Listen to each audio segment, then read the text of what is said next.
I remember we went into the kitchen. It had massive fridges and freezers, and we were being so nosy because obviously families with terminally ill children, they can be there for months or years, and they have it as like a sanctuary. There was literally a family cooking, and they were getting their spices out of the cupboard, and they had their stuff in the fridge, and pots and the pans.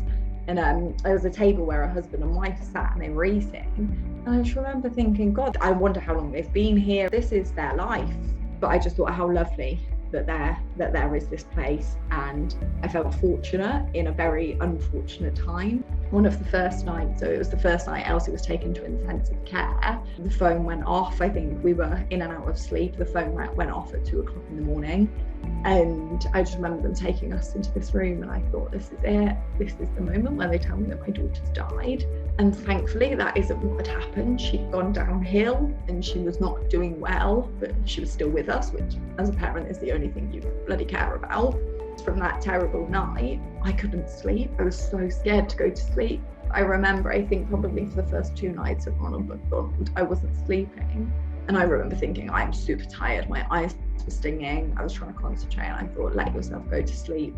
And I slept through until 5:30. And I thought, I've had 4 hours sleep. That was the most consistent sleep I'd had in what felt like weeks. The room is so private. And I remember when we first got there and we laid in bed, and it felt so quiet. And it was lovely, but it was also really eerie, because I think there'd been a lot of things that Joe and I hadn't been saying to each other, because you have every worst thought running through your head and you don't want to vocalize them because you don't want it to become real. We have another child, so Luca at the time was almost 4. And I remember Joe and I laid in bed in the Ronald McDonald house. We were watching a video of him ice skating, and he'd gone and he'd decorated my sister's Christmas tree with her. And I remember Joe and I laying there with the biggest smiles on our face watching him. And I think had it not been for having that space, we probably wouldn't have done that.